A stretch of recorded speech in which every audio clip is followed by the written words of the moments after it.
রাজনীতির মঞ্চে এমন কিছু মুহূর্ত আসে যখন বাস্তবতা কল্পনাকেও হার মানায়। যেসব মানুষকে একসময় শত্রু মনে হয়েছিল, সময়ের ব্যবধানে তারাই হয়ে ওঠে সবচেয়ে কাছের সঙ্গী। আবার যাদের সঙ্গে কাঁধে কাঁধ মিলিয়ে পথ চলা হয়েছে, তারাই একদিন পরিণত হয় কঠিন প্রতিপক্ষে। আজকের এই ভিডিওর প্রতিবেদনে আমরা তুলে ধরছি ঠিক তেমনই এক বিস্ময়কর রাজনৈতিক অবস্থার আলোচনার কেন্দ্রে লিবারেল ডেমোক্রেটিক পার্টি এলডিপির চেয়ারম্যান কর্নেল অবসরপ্রাপ্ত অলি আহমেদ বীর প্রতীক। একসময় তিনি ছিলেন বিএনপির প্রতিষ্ঠাতা সদস্য, জিয়াউর রহমানের রাজনৈতিক সারথি। কিন্তু নিয়তের কি নির্মম পরিহাস!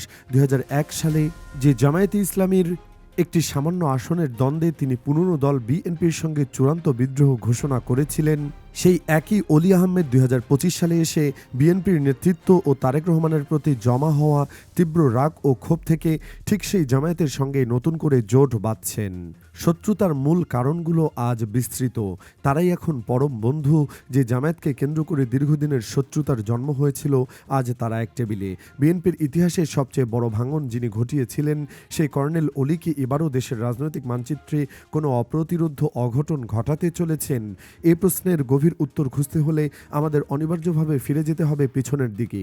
২০০১ সালের সেই সন্ধিক্ষণ থেকে শুরু করে ২০২৫ সালের এই অবিশ্বাস্য রাজনৈতিক দিকবদলের রহস্যময় পথে।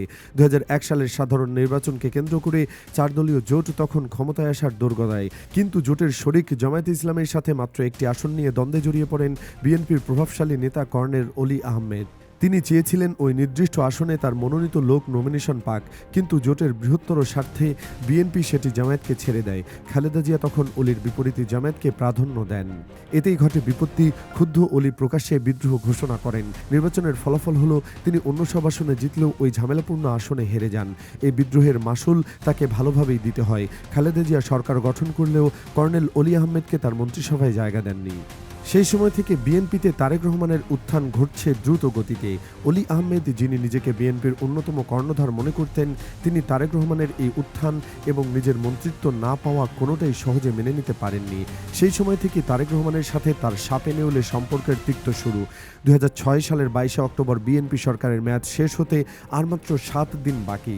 ঠিক এমন এক চক্রক্রান্তি লগ্নে কর্নেল অলি আহমেদ বিএনপিকে দিলেন ইতিহাসের সবচেয়ে বড় ধাক্কা।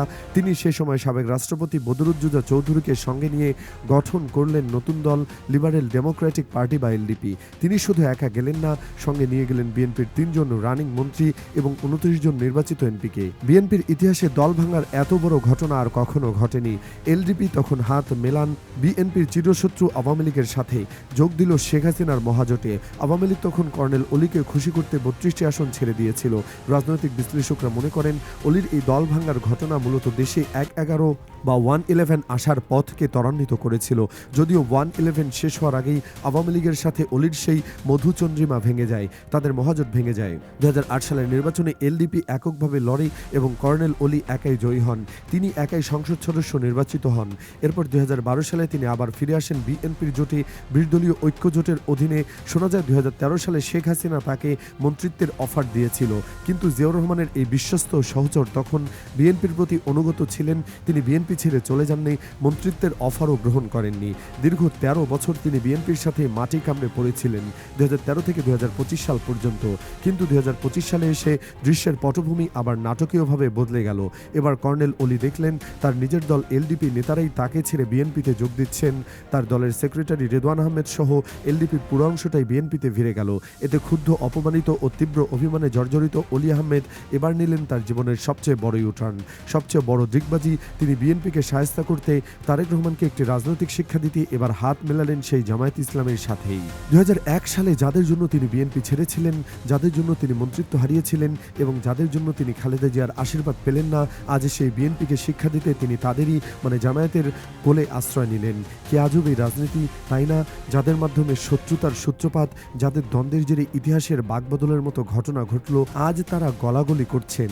আসলে রাজনীতিতে কথা বলা এবং কাজ করার আগে অন্তত ১০ বার ভাবতে হয়, কারণ আজকের কথা কাল আপনার দিকে বুমেরাং হয়ে ফিরে আসতে পারে, যেমনটি হয়েছে তারেক রহমানের সাথে।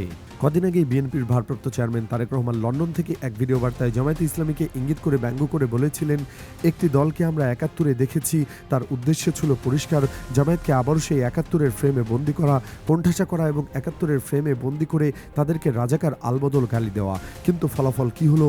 আশ্চর্যজনকভাবে এই বক্তব্যের ঠিক পরপরই আমরা দেখলাম উল্টো চিত্র। যেই দলের বিরুদ্ধে তিনি ৭১-এর অভিযোগ তুললেন, সেই দলেই এখন দলে দলে যোগ দিচ্ছেন খেতাবপ্রাপ্ত মুক্তিযোদ্ধারা। আগে মেজর অবসরপ্রাপ্ত আখতারুজ্জামান, কাল যোগ দিয়েছেন বীর মুক্তিযোদ্ধা রফিকুল ইসলাম, আর সামনে যোগ দিচ্ছেন বীর প্রতীক কর্নেল অলি আহমেদ। সবাই এখন জামায়াতের প্ল্যাটফর্মে। বিশ্লেষকরা বলছেন এটি সাধারণ কোনো ঘটনা নয়, এটি একটি বড় ঘটনা, এটি একটি ঐতিহাসিক ঘটনা, এটি জামায়াতের ক্ষমতায় যাওয়ার পথে সবচেয়ে বড় লিগ্যাল এবং মোরাল সার্টিফিকেট বা নৈতিক বৈধতা। তবে কি তারেক রহমানই সেই ৭১-এর কার্ড ব্যর্থ হলো, বুমেরাং হয়ে তার দিকে ফিরে আসলো? প্রথমে আসা যাক এলডিপি ও কর্নেল অলির সমীকরণে। কর্নেল অলি আহমেদ বীর প্রতীক, বিএনপির প্রতিষ্ঠাতা সদস্য এবং একসময়কার প্রতাপশালী মন্ত্রী। তিনি আজ বিএনপির উপর ক্ষুব্ধ হয়ে জামায়াতের সাথে জোট করেছেন, যদিও ভেতরের খবর হলো জামায়াত এলডিপিকে একটির বেশি আসন ছেড়ে দেবে না। এটি কর্নেল অলির জন্য একটি বড় রিয়েলিটি চেক। জামায়াত বুঝিয়ে দিচ্ছে আপনি বীর প্রতীক হতে পারেন, বীর মুক্তিযোদ্ধা হতে পারেন, কিন্তু ভোটের মাঠে আপনার বর্তমান শক্তি খুবই সীমিত, আপনার ভোট অনেক কম। জামায়াত এখানে আবেগের চেয়ে বাস্তবতাকে প্রাধান্য দিচ্ছে। তারা অলি আহমেদকে জোটে নিচ্ছে মূলত তার মুক্তিযোদ্ধা ইমেজকে ব্যবহারের জন্য, তাকে এমপি বানানোর জন্য নয়। কর্নেল অলিও হয়তো জীবনের শেষ সময়ে এসে এমপি হওয়ার চেয়ে তারেক রহমানকে একটি রাজনৈতিক শিক্ষা দেওয়াকে বেশি গুরুত্ব দিচ্ছেন, তাই একটি আসনেই তিনি সন্তুষ্ট থাকছেন। কিন্তু তার উপস্থিতি জামায়াতকে দিচ্ছে এক বিশাল রাজনৈতিক বৈধতা। জামায়াতকে ৭১-এর বিরোধী দল বলা হচ্ছে, সেই দলেরই একজন মেজর অবসরপ্রাপ্ত আখতারুজ্জামানের মতো স্পষ্টভাষী মুক্তিযোদ্ধা যোগ দিচ্ছেন। সেই দলে রফিকুল ইসলামরা যাচ্ছেন, সেই দলেই কর্নেল অলি বীর প্রতীকরা যাচ্ছেন। মেজর আখতারুজ্জামান, যিনি সবসময় সত্যি কথা বলার জন্য পরিচিত, তিনি যখন জামায়াতে যোগ দেন, তাদের পক্ষে কথা বলেন, তখন সাধারণ মানুষ ভাবে তাহলে নিশ্চয়ই জামায়াত তার আগের জায়গায় নেই। মুক্তিযোদ্ধারা যখন তাদের বিশ্বাস করছেন, আমরা কেন করব না? তারেক রহমানের ব্যঙ্গ আসলে জামায়াতের জন্য শাপে বর হয়েছে, আর তারেক রহমানের দিকেও তা বুমেরাং হয়েছে। গতকাল মুক্তিযোদ্ধা রফিকুল ইসলাম যোগদান এবং কর্নেল অলির জোটবদ্ধ হওয়া, এগুলো বিচ্ছিন্ন কোনো ঘটনা নয়। এটি জামায়াতের জন্য একটি সুপরিকল্পিত রিব্র্যান্ডিং বা নতুন করে ভাবমূর্তি গড়ে তোলার কৌশল। জামায়াত এতদিন যে কলঙ্ক বা স্টিগমা বহন করছিল, খেতাবপ্রাপ্ত মুক্তিযোদ্ধাদের এই যোগদান সেই দাগ অনেকটাই মুছে ফেলেছে। এটি জামায়াতকে এমন এক অনন্য উচ্চতায় নিয়ে যাচ্ছে যে যেখানে তাদের দেশপ্রেম নিয়ে প্রশ্ন তোলার সুযোগ বিরোধী দলে আর থাকছে না। রাজনৈতিক বিশ্লেষকরা এটাকে দেখছেন জামায়াতের ক্ষমতায় যাওয়ার একটি বড় সাইন বা লক্ষণ হিসাবে। একটি দল তখনই রাষ্ট্র ক্ষমতায় যাওয়ার জন্য প্রস্তুত হয় যখন সমাজের সর্বস্তরের মানুষ, বিশেষ করে সিভিল সোসাইটি এবং মুক্তিযোদ্ধারা তাদের গ্রহণযোগ্য মনে করে। বিশেষ করে বাংলাদেশ জামায়াত এখন সেই গোল্ডেন পিরিয়ড বা স্বর্ণযুগ পার করছে। ইতিহাস বড়ই নির্মম। একসময় জামায়াতকে ব্যবহার করেছিল ভোট ব্যাংক হিসাবে, আজ জামায়াত বিএনপির ত্যাগী মুক্তিযোদ্ধাদের ব্যবহার করছে নিজেদের লেজিটিমেসি বা বৈধতা বাড়ানোর জন্য। তারেক রহমানের একটি ভুল মন্তব্য কি বিএনপির জন্য কাল হয়ে দাঁড়ালো? মুক্তিযোদ্ধাদের এই সমর্থন কি জামায়াতকে ৩০০ আসনে এককভাবে লড়ার সাহস যোগাবে? জামায়াত এবং এলডিপির এই নতুন জোট কি বিএনপির জন্য কোনো নতুন মাথা ব্যথার কারণ হবে? এসব প্রশ্ন এখন রাজনৈতিক মহলের সবার মনে। আপনার কি মনে হয়, কর্নেল অলি এবং জামায়াতের এই নতুন কেমিস্ট্রি কি রাজনীতিতে কোনো প্রভাব ফেলবে, নাকি এটি কেবলই ইতিহাসের পুনরাবৃত্তি? জানান কমেন্টের ঘরে।